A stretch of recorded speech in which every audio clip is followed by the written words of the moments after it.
Well, welcome back to week 5 of the Connecting the Dots series. Over the past several weeks in this series, we've been looking at the book of Genesis and we've been learning from the life and story of Joseph. And it's been a really good story. But I have to tell you that during this series, it hasn't always been the most uplifting of stories that we've been looking at.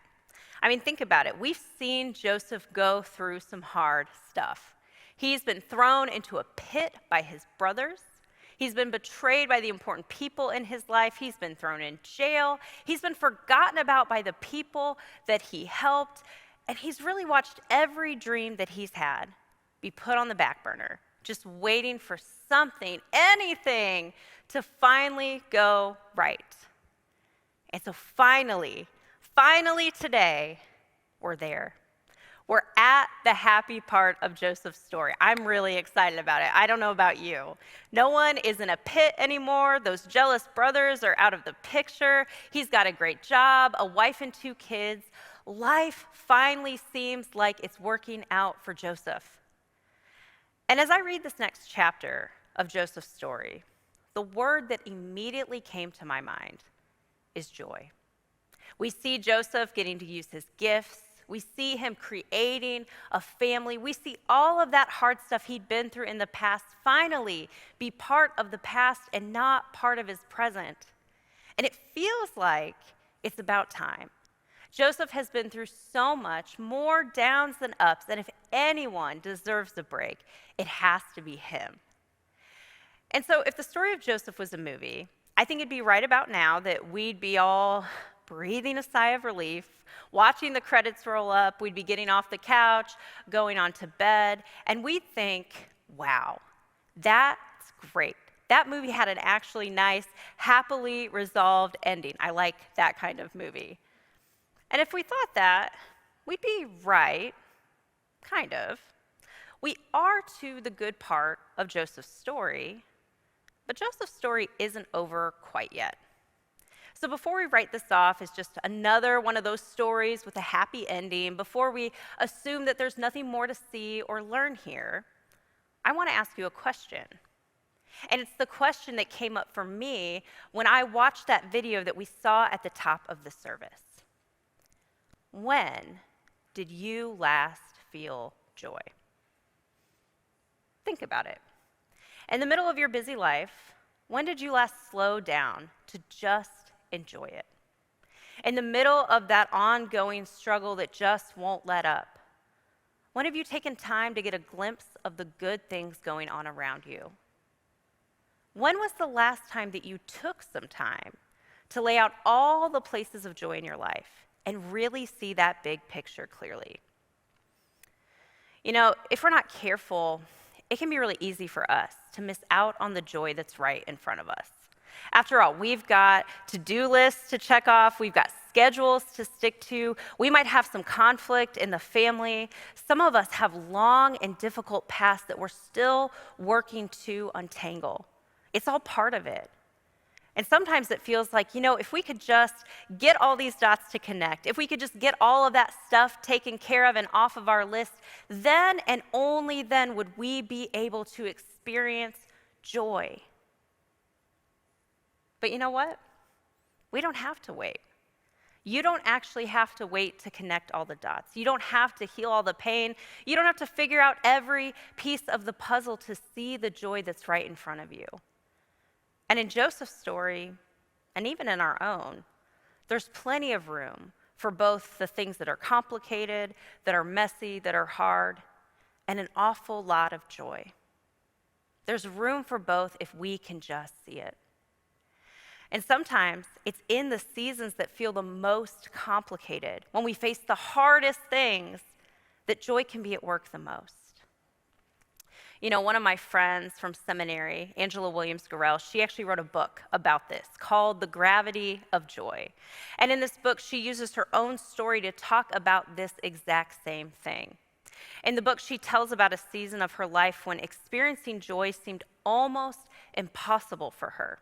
In the span of just a few weeks, she lost 3 close family members, including her own father. And this was all happening, all this pain was going on, while she was simultaneously starting a new job, a faculty position at Yale where she was teaching on and researching, you will not believe this, joy. So imagine it. Her whole work life involved talking to people, writing about, teaching classes about what made for a joyful life. And meanwhile, in her personal life, joy couldn't have seemed more out of reach for her.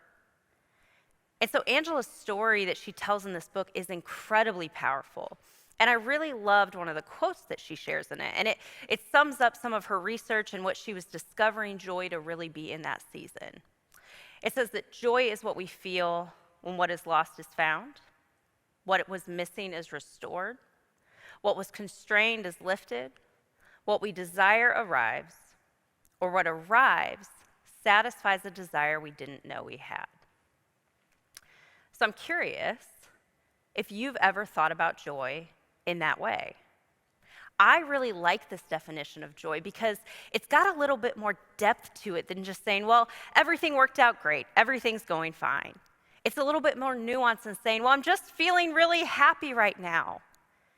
I think that this definition of joy speaks to the fact that no matter who we are, no matter what our stories look like, we're all people who are longing and looking for something. And we're all people who are trying to connect the dots. So that's really encouraging to me, because no matter where you are in that process, whether you feel like those connections are pretty clear, that they're made already, or if it feels like those dots are just more like a jumbled mess off to the side, no matter where you are, it reminds us that joy is possible. When we have more questions than answers, joy is possible. When we're sitting with disappointment that won't let up, joy is possible. When we're living life on autopilot, just trying to get through the day and get stuff done, even then, joy is possible. And the story of Joseph is a living example of the possibility of joy. Because remember, a lot has happened before this happy, joyful point in the story. Even though things are going well now, for so long, they absolutely did not. There's been hard time after hard time after hard time, and yet, even through all of it, Joseph can see that God's been up to something. And Joseph claims this truth about joy in a really interesting and powerful way when he names his children. Now, I'll tell you, naming our kids was really important to me. I was that person that had, the stack of baby books on the coffee table. I had the Notes app open on my phone with like 25 different baby name combinations. I was very invested in this task at hand.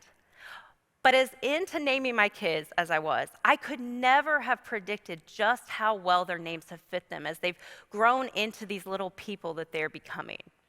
Our oldest is named Hazel, which means wisdom. And if you know her, you know that fits pretty well. She is almost 8 years old, and she is wise, she is curious. We have a joke in our house, which is only kind of a half joke, that she is the most responsible member of our family. And then our son Reese, his name means enthusiasm. Now, if you know him, you know that also fits very accurately. He gets this little report card from soccer every few weeks, and every single time he scores the highest on participates with enthusiasm. So it fits. And it's been a fun surprise for us to see just how our kids have lived into these names that we gave them.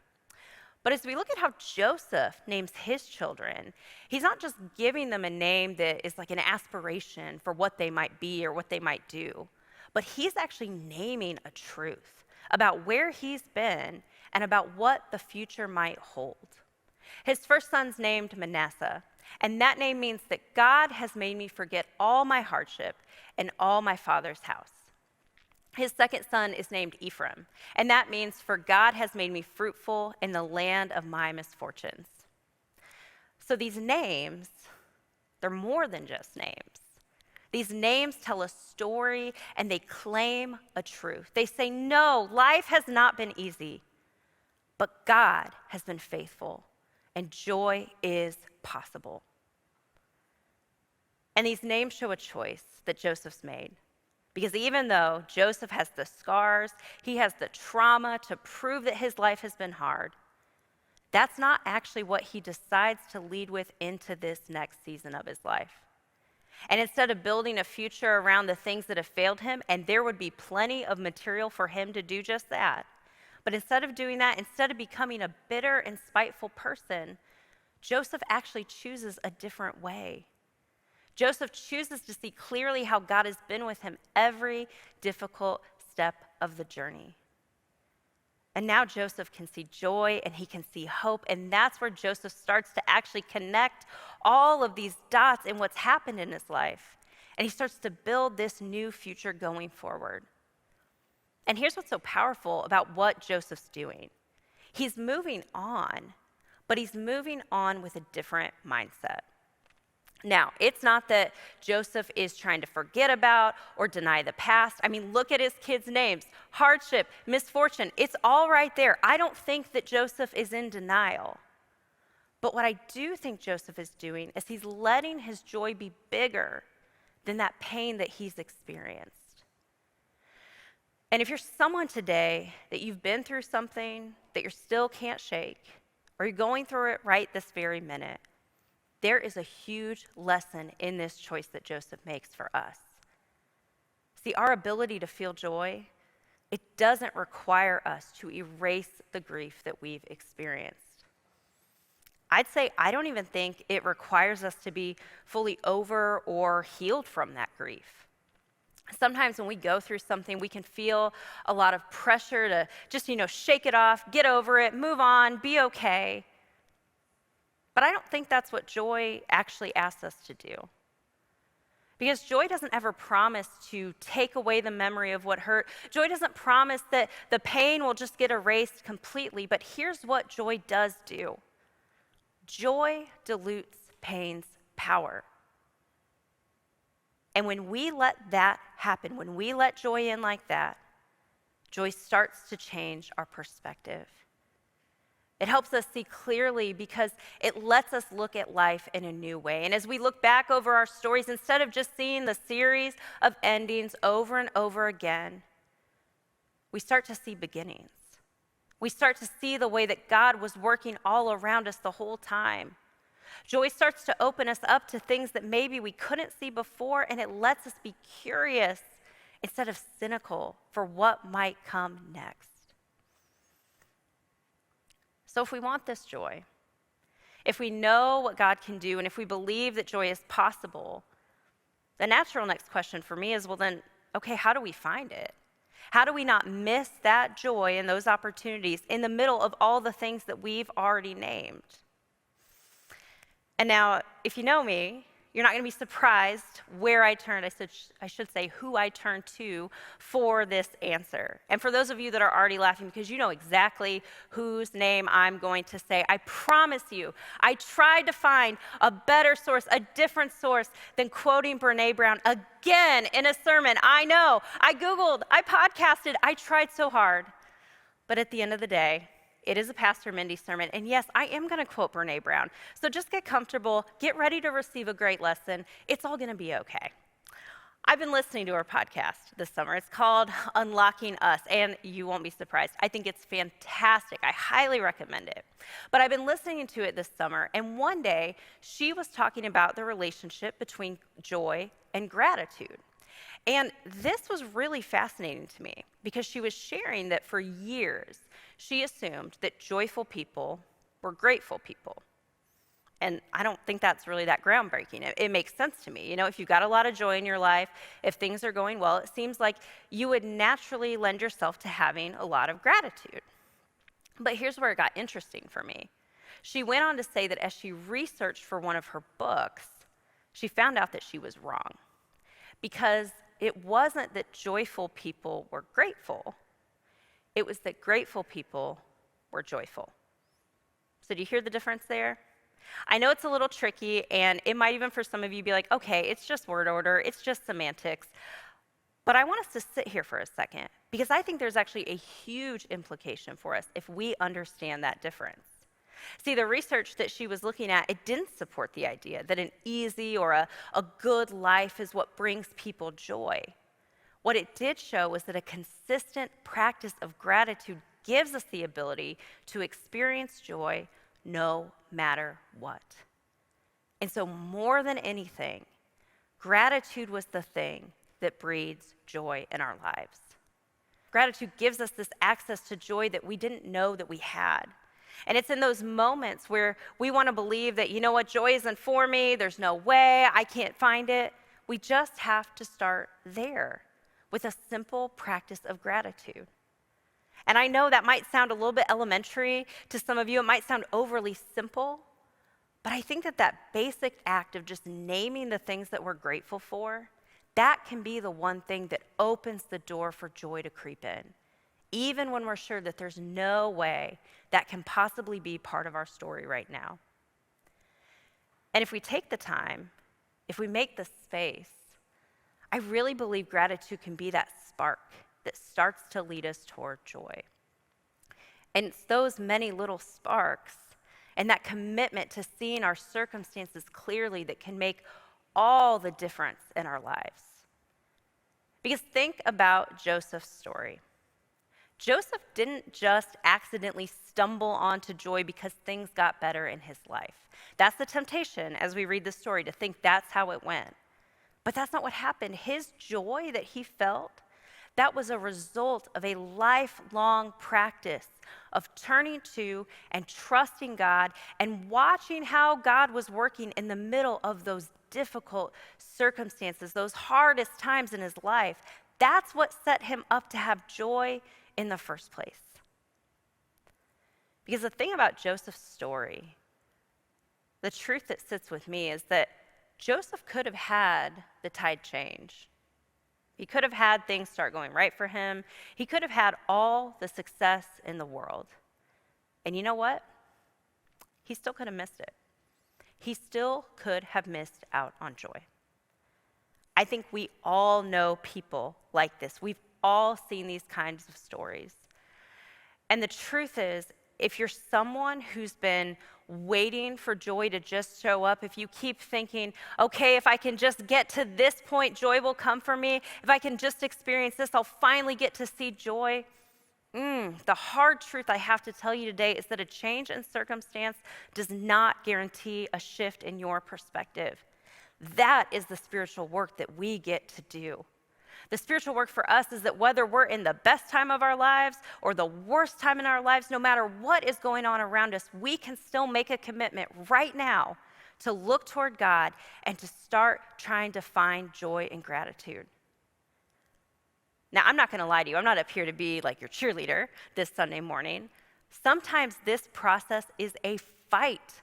It's a fight to find joy. It doesn't always come quickly. It doesn't always come easily. And I know that sometimes we can be in those moments and we can just feel stuck. But I think it's worth it. I think finding joy is worth it, and getting unstuck actually matters so much. Not just for us, but for the world and the people around us. And so that's the final lesson that we learn from this part of Joseph's story. We learn that our joy is bigger than just ourselves. Let's look at verses 48 and 49 to see what this is all about in Joseph's story. It says, he gathered up all the food of the 7 years when there was plenty in the land of Egypt. And he stored up the food in cities. He stored up in every city the food from the fields around it. So Joseph stored up grain in such abundance, like the sand of the sea, that he stopped measuring it. It was beyond measure. So what's happening here is that we see Joseph's ability to move forward with joy actually has an impact. And in these verses, he's doing the work of storing up food because they know a famine's coming. And this famine will be so bad that it has potential to wipe out this whole country that Joseph is now in charge of. So the stakes are really high here. His doing this work and his doing this work well, it matters. But I want you to imagine with me for just a minute how this story could have ended. Imagine what would have happened if Joseph had gone into this new season full of success, but with a bitter and joyless heart. Imagine what would have happened if Joseph had looked at the task before him to save Egypt from this famine, and if he had said, well, okay, the people in this country, they did me wrong over and over again. Their leaders threw me into jail. They forgot about me when the time was important. I was nothing to these people for years. So you're going to starve to death from a famine? Good luck. I mean, can you imagine the consequences of choosing bitterness instead of joy in this story would have been catastrophic. But thankfully, that's not what happens. Joseph isn't bitter, and his joy has led him to a new place where he not only moves on, but he's now able to see the bigger picture. And all of a sudden, it's not just about his pain and his own story, but he sees himself as someone who's been created for a bigger purpose. And I think sometimes when we think about our own spiritual work, we start to think that, well, it's just about us. It's just about what happens between me and God, and it doesn't really matter for everyone else around me. We start to believe that maybe our stories are pretty insignificant, that they don't have a very big reach. And I understand why we think that way, especially when we look at a story like Joseph's. I mean, his story feels big, it's significant, it's in the Bible, we're talking about it right now. But I don't want you to stay in that place. I don't want you to believe it's just Joseph, because it's not. It's you and it's me. And the fact that what we let God do in here inside of us, it impacts what happens out there. Every single thing that we've talked about today, all of the work that it takes to see our stories clearly, to fight for joy, it's not just good for us, and it is good for us, but it's good for the world too. And so, as we end our sermon today, I have to confess something to you. I really struggled with how to end this message because I really wanted to end with some profound and inspirational story. And it seemed like that'd be really easy because, hello, the Olympics are on this week. I don't know about you, I've been staying up way too late every night to watch it. Like, it seemed like this would be an easy win to find an inspirational story, tell it to you, we'd all leave feeling really good and warm and fuzzy, it'd be great. But that just didn't feel right to me. And I think I couldn't do it because I want you to walk away from this message not believing that this story of joy is just true for someone else and excludes you from the picture.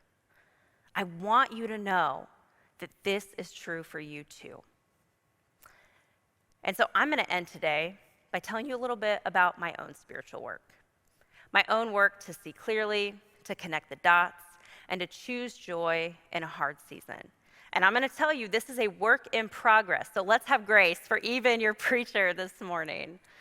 But many of you know that in 2020, our son Reese, that child who personifies enthusiasm, he had a health crisis, and he was diagnosed with type 1 diabetes.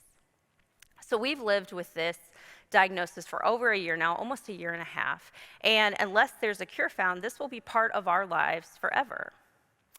And I know that with this diagnosis came sadness, some anger, a lot of anxiety, but I don't think that I realized I was teetering on the edge of losing my joy and giving into bitterness until a couple of months ago. A couple of months ago, we were having dinner with some friends. We were sitting out in their back patio. We were just chatting and catching up.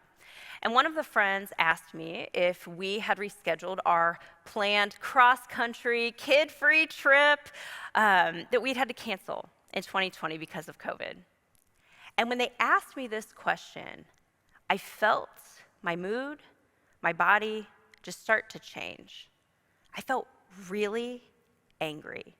And I heard myself say automatically, with my child within earshot, I heard myself say, well, no, we're not going to do that. We don't just get to do whatever we want now with our lives. So that was an awkward moment. Thankfully, our friends were really gracious, and they kind of just let that one go, and the evening went on, but I didn't let that go. I thought about what I said and how I said it the rest of that night, and I realized something. If I'm not careful, I'm going to make the choice to let my grief, to let my bitterness over this diagnosis have so much more power in our life than they ever should. Now, is it a hard diagnosis? Yes. Is it lifelong? Yes. Are there moments that are sad and scary and tense? Yes.